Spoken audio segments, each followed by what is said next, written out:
Atlas ഒരുക്കുന്നു കുട്ടികൾക്കായി കിടിലൻ ഓഫറുകൾ. സ്കൂൾ ബാഗുകൾ വാറന്റിയോട് കൂടി മാത്രം. 10 സ്കൂൾ കുട്ടികൾക്ക് നറുക്കെടുപ്പിലൂടെ 10 ടാറ്റ ന്യൂട്രോൺ സൈക്കിളുകൾ സമ്മാനമായി നേടാം. ഇനി കുട്ടികൾ മാസായി ക്ലാസ്സിലേക്ക്. Atlas Fashion. വ്യാപാരി വ്യവസായ ഏകോപന സമിതി Edakkara unit committee general body യോഗം സംഘടിപ്പിച്ചു. ചടങ്ങിൽ ടി.പി. അഷ്റഫ് അലി എം.എൽ.എ ആദരിക്കലും പുതിയ ഭാരവാഹികളുടെ തിരഞ്ഞെടുപ്പും നടന്നു. യോഗം ജില്ലാ വൈസ് പ്രസിഡന്റ് വിനോദ് പി മേനോൻ ഉദ്ഘാടനം ചെയ്തു. 25 കോടി രൂപയുടെ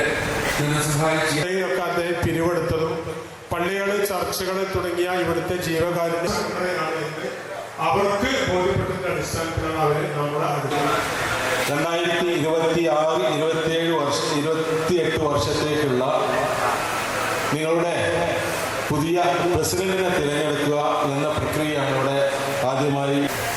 പ്രിയ നേതാക്കളെ, പ്രിയ വ്യാപാരി സുഹൃത്തുക്കളെ, എല്ലാവർക്കും നമസ്കാരം. ഈ ഉത്തരവാദിത്വം പൂർണ്ണ മനസ്സോടെ ഞാൻ സ്വീകരിക്കുകയാണ്. അതിനുള്ള നന്ദിയും കടപ്പാടും അറിയിക്കുകയാണ്. Unit president K Muhammad Rafeeq അധ്യക്ഷത വഹിച്ചു. കൊണ്ടോട്ടി എം.എൽ.എയും എടക്കര സ്വദേശിയുമായ ടി.പി. അഷ്റഫ് അലിയെ യൂണിറ്റ് കമ്മിറ്റിക്ക് വേണ്ടി president Muhammad Rafeeq, general secretary TT. Nasar എന്നിവർ ആദരിച്ചു. എസ്എസ്എൽസി പരീക്ഷകളിൽ മികച്ച വിജയം നേടിയ വ്യാപാരികളുടെ കുട്ടികളെ ചടങ്ങിൽ ഉപഹാരം നൽകി അനുമോദിച്ചു. യൂണിറ്റ് അംഗമായ വ്യാപാരിയുടെ മകന്റെ ചികിത്സയ്ക്കായി യൂണിറ്റിൽ നിന്ന് സ്വരൂപിച്ച 2,15,100 രൂപ ചടങ്ങിൽ വെച്ച് കൈമാറി.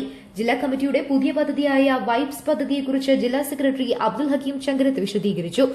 തെരഞ്ഞെടുപ്പ് നടപടികൾ മണ്ഡലം പ്രസിഡന്റ് കെ സഫറുള്ള നിയന്ത്രിച്ചു.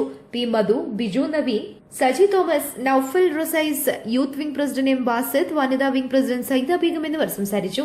പുതിയ പ്രസിഡന്റായി സി.കെ. ബാബുവിനെയും ജനറൽ സെക്രട്ടറിയായി ടി.ടി. നാസറിനെയും തെരഞ്ഞെടുത്തു. ഇ.കെ.സി. നാസറാണ് ട്രഷറർ. News bureau, Edakkara.